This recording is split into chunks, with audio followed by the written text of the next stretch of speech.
Welcome to Tea Talks, where young adult stories and church experience blend together into a beautiful insight to inspire us. So grab a cup of tea, sit down, relax as we spill the tea.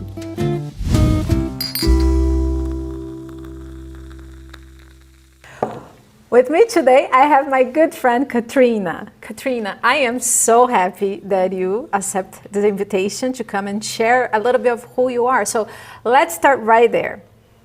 Share a little bit of who you are. Well, I'm Katrina, and I'm a registered dietitian. I'm very passionate about health and wellness, and I love meeting with people and getting to help them just better their wellness journey. That is wonderful. I love that. I already know a little bit about you and how much you love Jesus and how much you love sharing Jesus. But tell me, how did it initially, how for yourself, because a lot of times we were raised in the church and you're there just because your parents made you go. How did you first encounter Jesus' message? Well, I did grow up in a really loving Christian home. We were at church every week, but I grew up in public school, which was sort of frowned upon in the church that I was in. And when I was of college age, I chose to go to a Christian university. And the first time I really encountered Jesus' message was my first religion class.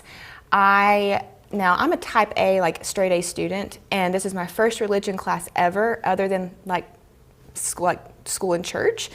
And my first professor was a brand new teacher, and I failed my first quiz the first week, and I was totally not following what was going on.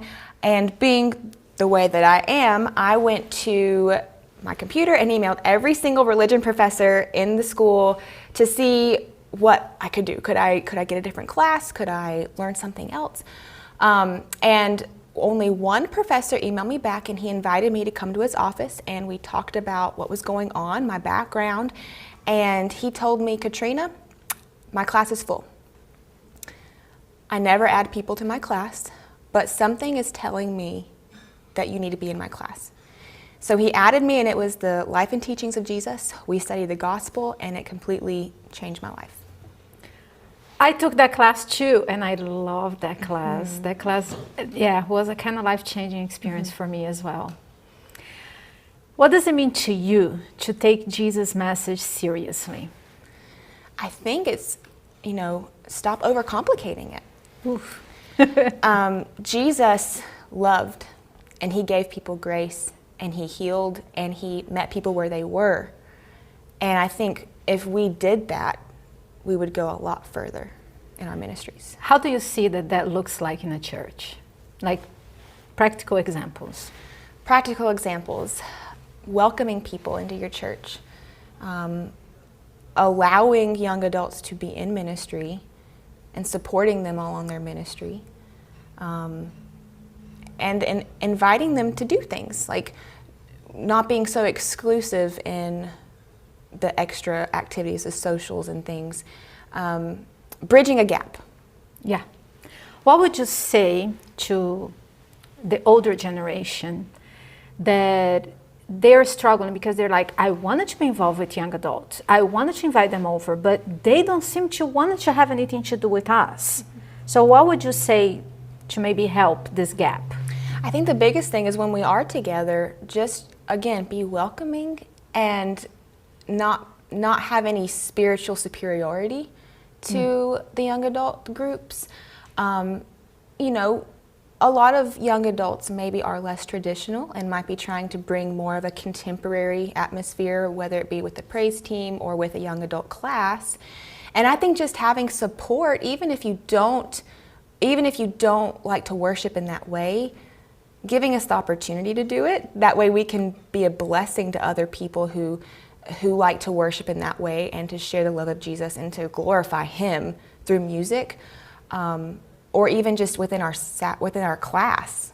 Yeah, I can absolutely see, because I have been the older generation that did not like a contemporary worship.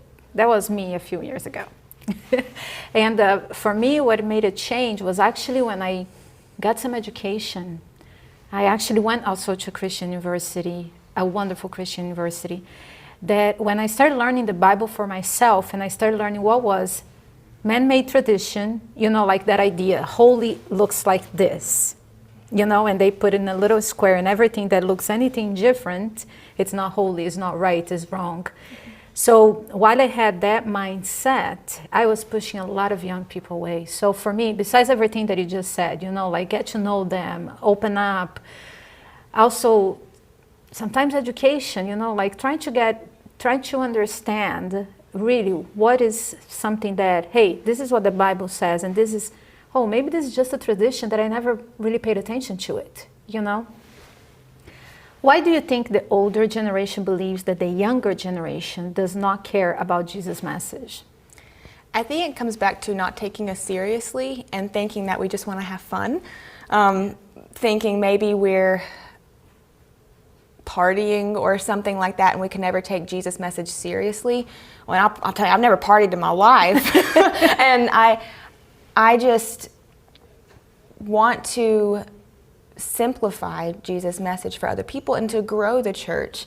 I think a lot of people, some older generation, think that growing a church is transferring membership, but if you can't bring new people in, you have no idea what kind of impact you can make on their lives, but you also want it to be a safe environment to not push them away.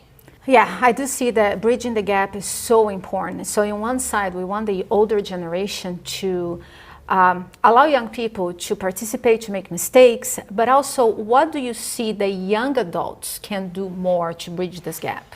I think it all comes down to what is your ministry? What are some of your spiritual gifts? And really looking and reading in the Bible of what spiritual gifts are and studying and praying that God shows you what your gifts are so that you can use them for ministry.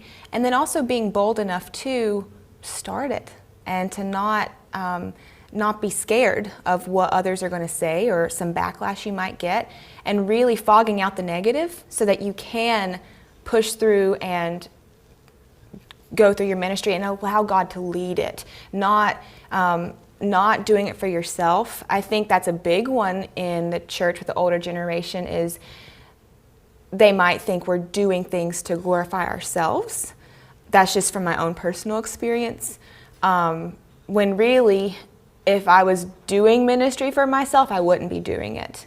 I am very much an introvert and very happy in the background, but getting out of my comfort zone and doing a ministry and being involved in different things, I know that I can make an impact in someone's life and to bring them closer to Jesus. Yeah, that's one thing that I have noticed too. Sometimes, yes, the younger generation is upset and they have all the right to be with some things that is happening in the church, like of empathy, like of empowering them. And then the older generation is mad because, hey, the younger generation is not committed. They're not doing this. The problem is when they're both upset, guess what? Nobody's doing the work. Mm-hmm. So yeah, it is important for us to look at both sides. Hey, what is happening here? How can we bridge this gap? How can us church leaders help you guys in this? I think it also comes down to when you do your church board or nominating committees, so those kind of things, looking at your young adults and seeing who they are and what they do. This past year, I was asked to lead up the Health Ministries Committee, and that's right up my alley. And I'm like nervous about it, but also very excited because I have the educational background and the passion for nutrition and fitness and wellness. And I want to bring a positive light to that, to our church and to our community, and how we can outreach and just get people to be healthier. And I accepted the position because I do think I'm called to do that.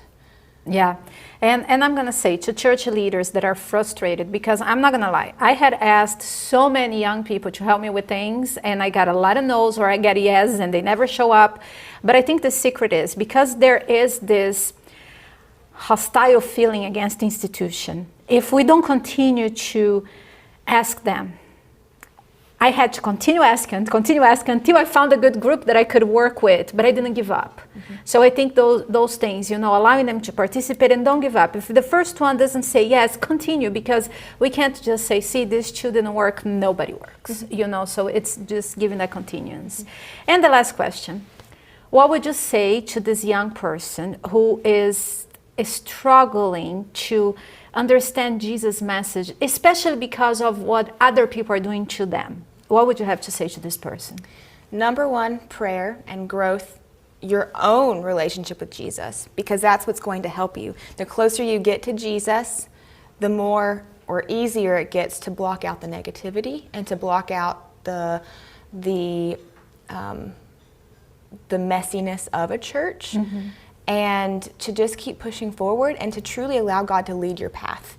Sometimes he closes a door, and that's okay, but we have to be sure that we are spending time with him daily, growing our relationship with him, and allowing him to lead our path. And with that, I believe he will take us where we're supposed to be, to fulfill our purpose, his plan for our lives, to honor and glorify him. Yes, well said. And as we pray, God will guide us to the right people, but never give up on God. That's the most important thing. Katrina, thank you so much. I really enjoy having this time spending with you and getting to know you a little better and understanding the struggles and the beautiful and the messiness, because that's the reality. Church is made out of people, so these things are going to happen. We just can't give up on God. Thank you so much, and I hope we can do this again. Yes, absolutely. Thanks for having me. Thank you.